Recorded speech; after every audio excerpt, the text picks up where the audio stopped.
ශ්‍රී Lanka cricket ඉතිහාසයේ අමරණීය නාමයක් සනිටුහන් කළ සනත් ජයසූරිය මහතා බංග්ලාදේශ ක්‍රිකට් කණ්ඩායමේ පුහුණුකාරීත්වය සඳහා එක්වනු ඇති බවට ජාත්‍යන්තර ක්‍රිකට් ක්ෂේත්‍රය තුළ මේ වන විට ප්‍රබල රාවයක් පැතිර යමින් පවතිනවා.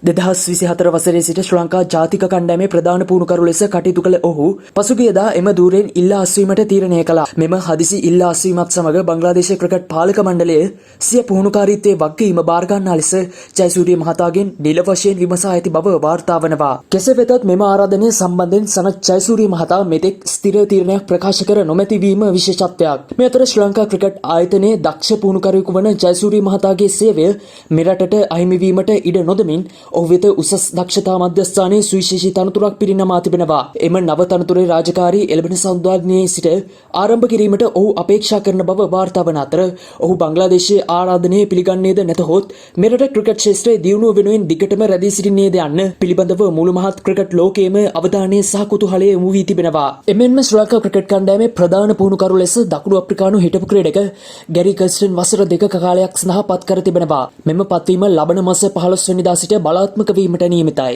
ඔහුගේ පුහුණුකාරීත්වය යටතේ ඉන්දියාව 2011 ලෝක කුසලානය ජයග්‍රහණය කළ අතර දකුණු අප්‍රිකාව ලොව අංක 1 කණ්ඩායම බවට පත් වුණා. ජාත්‍යන්තර ලකුණු 14000කට වඩා රැස් කර ඇති ඔහු අත්දැකීම් බහුල දක්ෂයෙක්. ශ්‍රී ලංකා ක්‍රිකට් ක්‍රීඩාවේ නව පුනරුදයක් අපේක්ෂාවෙන් ලෝක පූජිත පුහුණුකරුවෙකු වන ගැරි කර්ස්ටන් මහතා ශ්‍රී ලංකා පිරිමි ජාතික කණ්ඩායමේ ප්‍රධාන පුහුණුකරු ධුරය සඳහා නිල වශයෙන් පත් කර තිබෙනවා. 1993 සිට 2004 දක්වා දකුණු අප්‍රිකාව වෙනුවෙන් ටෙස්ට් ලකුණු 7289ක්, එක්දින ලකුණු 6798ක් රැස් කරමින් දැක්වූ විශිෂ්ට ක්‍රීඩා කෞශලයට නොදෙවෙනි පුහුණුකාරීත්ව ඉතිහාසයක් ඔහු සතුයි. විශේෂයෙන්ම 2011 වසරේදී ඉන්දියා කණ්ඩායමට එක්දින ලෝක ශූරතාව දිනා දීමටත් දකුණු අප්‍රිකානු කණ්ඩායම ලොව අංක 1 කණ්ඩායම බවට පත් කිරීමටත් ඔහු මූලිකත්වයේ ගැන කටයුතු කළා. පසුගිය කාල සීමාව තුළ පාකිස්තාන කණ්ඩායමේ පුහුණුකරු ලෙස කටයුතු කළද එරට ක්‍රිකට් පාලනයේ පවතින අක්‍රමිකතා හේතුවෙන් ඔහු ඉල්ලා අස් වූ අතර 2026 ලෝක කුසලාන තරඟාවලියේදී ඔහු නැමීබියා කණ්ඩායමේ උපදේශකයෙකු ලෙස කටයුතු කරමින් සිටියා. ඒ අනුව එළඹෙන 2026 අප්‍රේල් 15 වෙනිදා සිට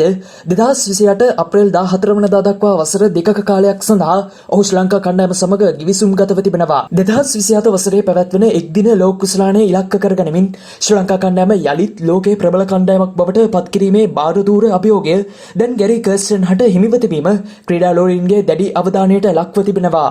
ශ්‍රී ලංකා ක්‍රිකට් කණ්ඩායමෙන් නව පුහුණුකාරීත්වය පිළිබඳව ඔබේ අදහසත් අපට කමෙන්ට් කරන්න. දිනෙන් දින උණුසුම් වන ක්‍රිකට් ලෝකයේ උණුසුම් තොරතුරු ඉක්මනින් නිවැරදිව දැනගැනීමට ස්පෝර්ට්ස් කවුන්ටර් සබ්ස්ක්‍රයිබ් කරලා බෙල් අයිකන් එකත් ක්ලික් කරලා තියාගන්න. ඔබට සුබ දවසක්.